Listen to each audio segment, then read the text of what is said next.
Olá, tudo bem com você? Graça e paz. Hoje eu vou continuar meditando no capítulo 13 do Evangelho segundo escreveu Marcos. Eu estou falando sobre a grande tribulação. Será que a grande tribulação ela será para a igreja? Ou seremos arrebatados antes da grande tribulação? No vídeo anterior eu falei que vários textos que eu li relata que a igreja não vai passar pela grande tribulação. A igreja será arrebatada antes dos últimos 7 anos que Deus mostrou para Daniel. Deus mostrou 70 semanas de anos para Daniel, que daria um total de 490 anos. Destes 490 anos, 483 anos já se cumpriram. Falta agora 7 anos para cumprir. E durante esse período será o período da grande tribulação.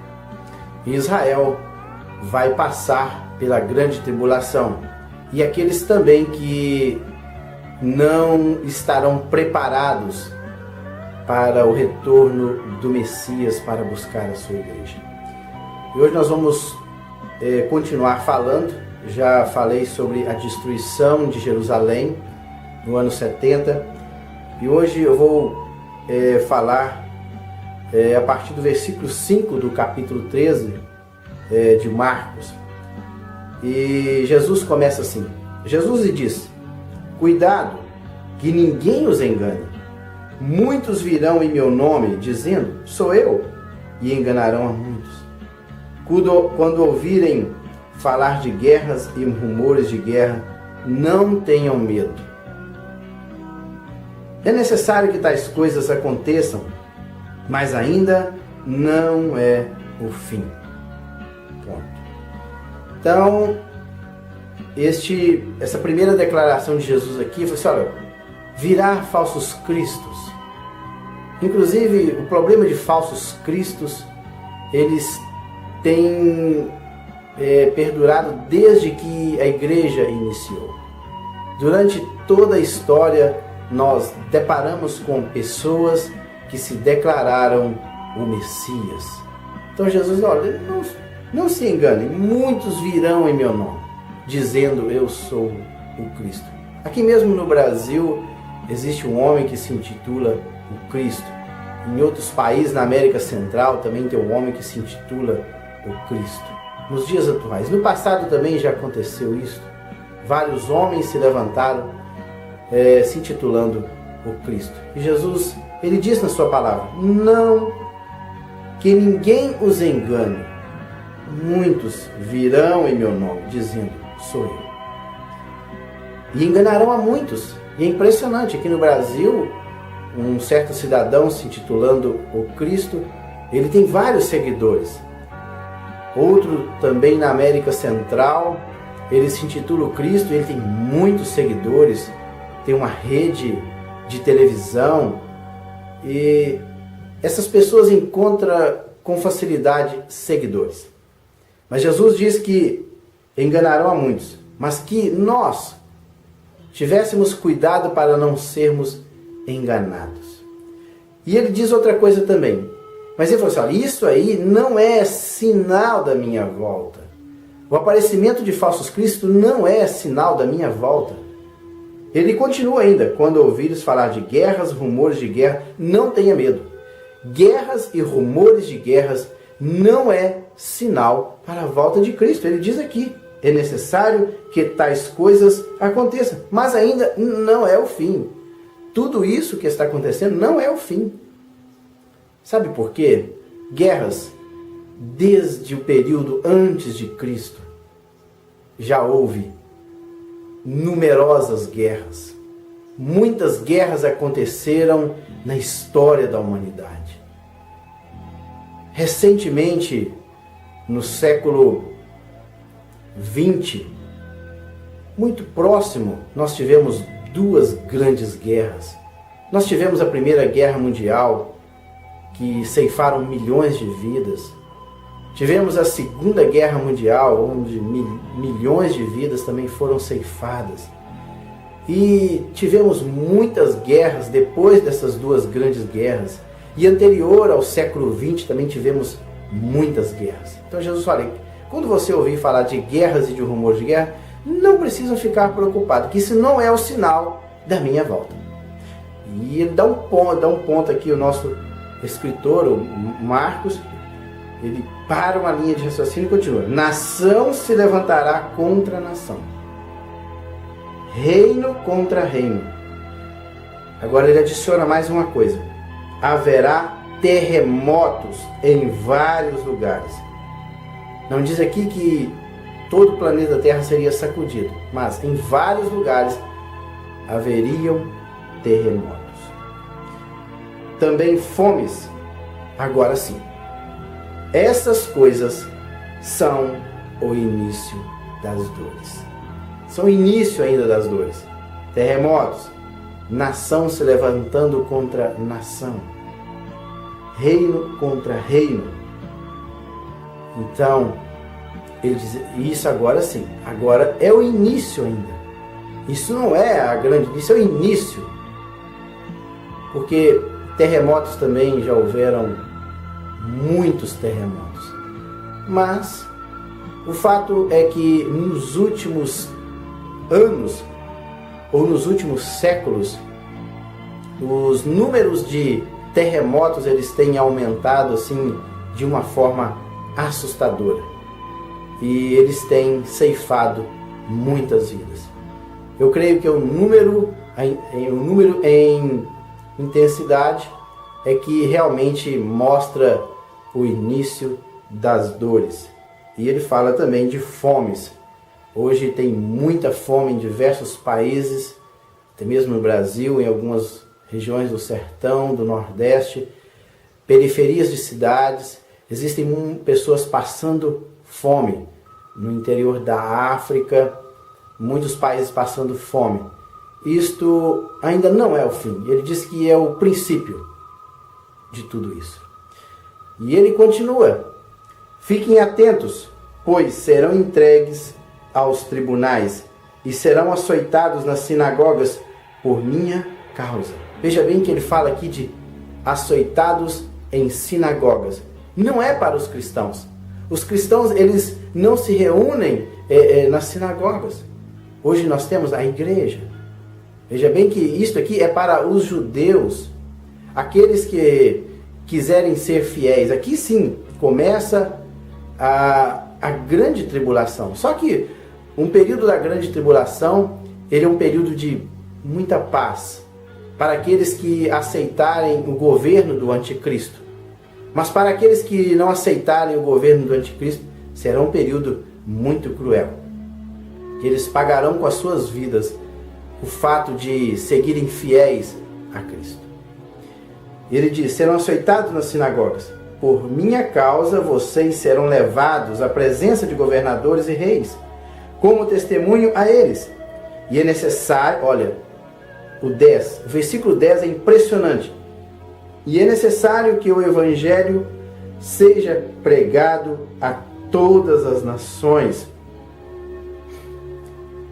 Creio que o evangelho pregado a todas as nações não é um sinal ou não é um requisito para a volta de Jesus para a igreja. Isso acontecerá no período de 7 anos da grande tribulação. Porque 3 anos e meio será de muita paz, muita prosperidade para o mundo. Mas depois, a partir de 3 anos e meio, aí sim, todas as pragas que João relatou no livro do Apocalipse, aquelas pragas abaterá sobre os moradores da terra. Então vocês podem ver que é necessário que o evangelho seja pregado a todas as nações. Inclusive, se pensarmos nos dias atuais, parece que a igreja está retrocedendo no que se diz respeito à pregação do Evangelho. O Evangelho ele foi anunciado primeiramente na Ásia, logo no início da igreja, através de Paulo e os demais apóstolos e discípulos. Eles praticamente, até por volta do século III, o Evangelho havia se espalhado por praticamente todo o Império Romano. Grande parte do mundo tinha sido evangelizado. Depois nós tivemos o crescimento do Evangelho através da Reforma Protestante em 1500, no século XVI, e o Evangelho também ele cresceu por toda a Europa. Nós tivemos grandes avivamentos por toda a Europa. A Europa ela experimentou um grande avivamento por volta do século XVII, século XVIII e século XIX. Ali deu-se início a igrejas históricas como a Igreja Metodista, fundada por John Wesley. E depois o Evangelho ele saiu da Europa e veio para a América do Norte. Na América do Norte nós tivemos ali o grande avivamento na Rua Azusa.